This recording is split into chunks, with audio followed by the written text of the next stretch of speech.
Concept 4, sheet and 3D references. Now this is an important concept, and this is on 3.19. And the idea here is that we're going to now make formulas that can add up cells and rows from different sheets. And you should make sure you mark this in your book. My experience has been that this is one of the trickiest concepts that students have. It's probably the trickiest concept in all of Excel. So you just want to make sure that you mark it in your book. That way you can come back to it because you probably are going to need to. What we're going to do is go to cell D26. Oops, all the way down here. And we're going to type in income year to date. We're going to move to E26. Once we've typed that in, we're going to go ahead and right align it and then move over to E26 where we're going to start an auto sum. You can see that it's coming up with the sums, trying to figure out what we want. And we are going to click on E24, our net income here. And I'm going to hold down the Shift key and click on the first quarter. When I do that, you'll see that these both are highlighted. My formula now becomes equals the sum of the first quarter to the second quarter in E24. And then I'm going to hit enter. And I've just added up one range as opposed to two ranges or a whole row or something like that, but you can do multiple ones. And if you flip back over to the first quarter, you'll see that 55,590 was what we added to our 10,000, 15,590. Once you've done that, we're going to move to cell A1 and open up our View tab.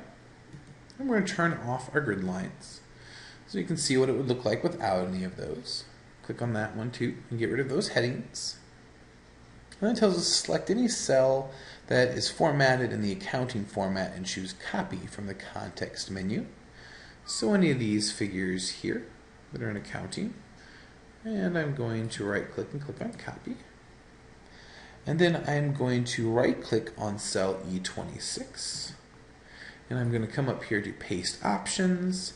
And I'm going to choose Formatting to give it the same formatting right there. So now it's now we've copied just the accounting formatting down. Once you have done that, you can turn your grid lines and your headings back on. It just wants you to know that you can turn them off. And we're going to add some document properties. Again, that's in File, and then Show All Properties. And we're going to put in, a title, Downtown Internet Cafe. And we're going to make the subject of this one first and second quarter forecasts. And we're going to put your name and the author. Once you have done that, you can go ahead and save the workbook, and you can close the workbook. And we're going to leave it just like that. Now we're going to open up another file, very similar to what we just closed. We're going to go to Open. We're going to go to our data files here.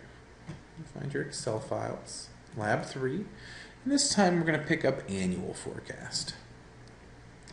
And when you open this up, you'll see that it's very similar to what we were working with, but it has more options and more pages. You can see we have a year page, proportion page, a fourth quarter, a third quarter, a second quarter, and we may need to use our little buttons over here to come over and find our first quarter. So we should have 6 sheets in total. Once you have your 6 sheets open, we're going to click on the proportion sheet.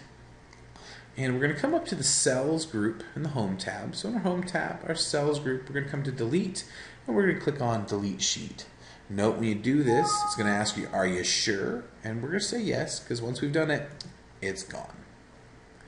Now we should be on the Year tab, and we're going to grab our Year tab down here and click on it, hold it down. You can see it turns into a little document with an arrow, and I'm going to drag it to the front.